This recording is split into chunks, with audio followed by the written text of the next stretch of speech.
Bonjour à tous, on se retrouve pour une toute nouvelle vidéo Explique-moi la télé. C'est le premier vrai numéro de cette nouvelle série. En effet, la saison dernière, je vous avais proposé deux premières vidéos qui étaient un petit peu dans ce thème-là, mais qui n'étaient pas vraiment nommées comme ça, sur l'obligation des chaînes de télé en matière de publicité et l'âge des différents téléspectateurs sur certaines des émissions télé. Et aujourd'hui, pour ce premier épisode, on revient aux bases avec les audiences. Qu'est-ce que c'est exactement? Comment ça fonctionne? Qui compose le panel sur lequel s'appuient les audiences? Quelles sont ces fameuses audiences justement? Bref, vous allez tout savoir sur les audiences et ça c'est juste après le générique. C'est parti, générique!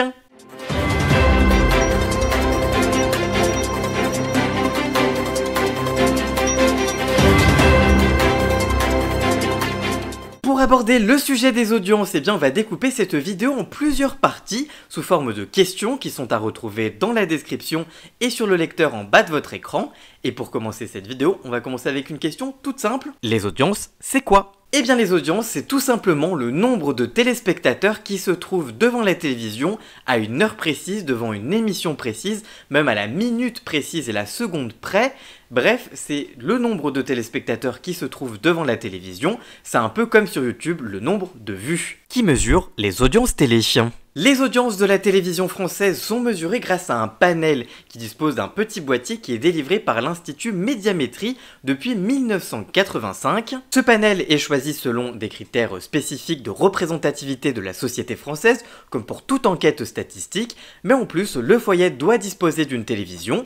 On a toujours mesuré les audiences de la télévision depuis sa création, mais avant c'était plus des audiences qualitatives. En effet, on envoyait des cahiers aux Français pour savoir s'ils avaient apprécié ou non un programme télé qui leur avait été proposé dans les jours précédents. Et c'est véritablement dans les années 90 qu'on a commencé à mesurer l'audience telle qu'on la connaît, avec l'apparition des chaînes privées, puisqu'il fallait à l'époque savoir combien de gens étaient devant la télévision pour vendre de la publicité, tout simplement. Qui sont les panélistes? Alors déjà, il faut savoir qu'il y a deux panels. Le premier est composé de 5000 foyers, soit 11 400 personnes, réparties dans toute la France, et qui possèdent un boîtier à domicile. La mesure s'appuie sur la diffusion en live, la diffusion en différé, mais aussi sur le replay. Et plus récemment, un second panel a été créé avec 4500 personnes supplémentaires âgées de 15 ans et plus qui disposent d'un boîtier portatif afin de calculer les audiences en dehors du domicile, donc dans les résidences secondaires, les hôtels, les locations, les lieux publics, chez les amis ou de la famille ou encore dans les transports. Ce boîtier mesure les audiences sur d'autres appareils tels que les smartphones, les tablettes, les ordinateurs et c'est pareil, c'est en diffusion en live, en différé et en replay. Les foyers choisis sont désignés au hasard par l'Institut qui les appelle. Les foyers en question ont totalement le droit de refuser de recevoir le boîtier Médiamétrie. Il faut savoir que les panélistes ne touchent aucun argent pour recevoir le boîtier Médiamétrie, ils ont parfois quelques bons cadeaux pour les remercier de leur fidélité, mais en tout cas le motif n'est pas financier.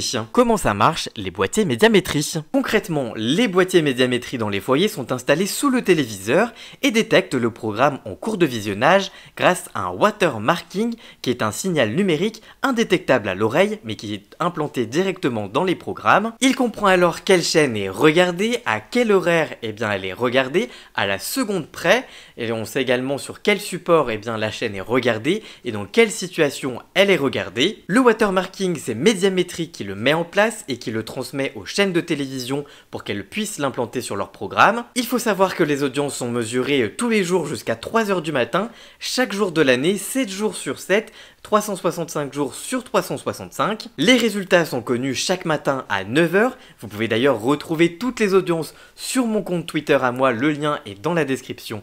Bien évidemment, la diffusion des audiences. Les audiences sont donc diffusées chaque jour comme je vous le disais précédemment, mais ce n'est pas tout, il y a également d'autres mesures d'audience qui sont réalisées par Médiamétrie. Il y a d'abord les audiences à J+7, c'est-à-dire les audiences après 7 jours de diffusion du programme, afin de prendre en compte les audiences en replay et les audiences en différé. Il y a les audiences mensuelles qui sont donc les rapports des moyennes sur les audiences journalières de la semaine écoulée, et en fin d'année, il y a également les audiences annuelles qui sont donc les audiences sur l'année écoulée et qui permet de savoir quelle a été la meilleure audience de l'année. Les autres mesures de l'audience. Pour la radio, la mesure est beaucoup plus archaïque puisque c'est Médiamétrie qui appelle directement un panel représentatif de Français pour savoir ce qu'ils ont écouté quart d'heure par quart d'heure. Une mesure qui favorise forcément les grosses marques, celles qui sont implantées depuis de longues années et qui sont donc identifiées par les auditeurs. C'est notamment pour ça qu'on dit que la radio est un média d'habitude. Des innovations sont en cours afin d'améliorer ce système, mais les grandes stations de radio militent pour que le système reste le même, puisque forcément elles risqueraient de perdre de l'audience par rapport aux petites stations qui elles pourraient augmenter, car forcément on a plus tendance à citer les grandes radios plutôt que les petites quand on se souvient pas forcément de ce qu'on a écouté. Les innovations reposent tout simplement sur ce qui a été fait pour la télé avec des watermarkings qui seraient implantés dans les programmes de radio et les boîtiers écouteraient ces fameux watermarkings afin de donner des audiences plus précises. Enfin, la mesure de l'audience des plateformes comme Netflix, Amazon Prime ou encore Disney va bientôt être mesurée également. En effet, Médiamétrie est en négociation avec ces dernières pour mettre également le fameux watermarking dans leur programme afin de pouvoir mesurer leurs audiences. Mais si les plateformes refusent, c'est un autre système qui sera mis en place avec un fonctionnement à la Shazam par exemple, qui reconnaîtra les programmes télé en cours de diffusion sur les différentes plateformes. Mais on aura sûrement l'occasion d'en reparler dans un autre numéro de cette chaîne, puisque pour le moment on n'en est qu'au début de cette affaire, et donc on devrait pouvoir suivre ça dans les prochains mois et les prochaines années dans Explique-moi la télé.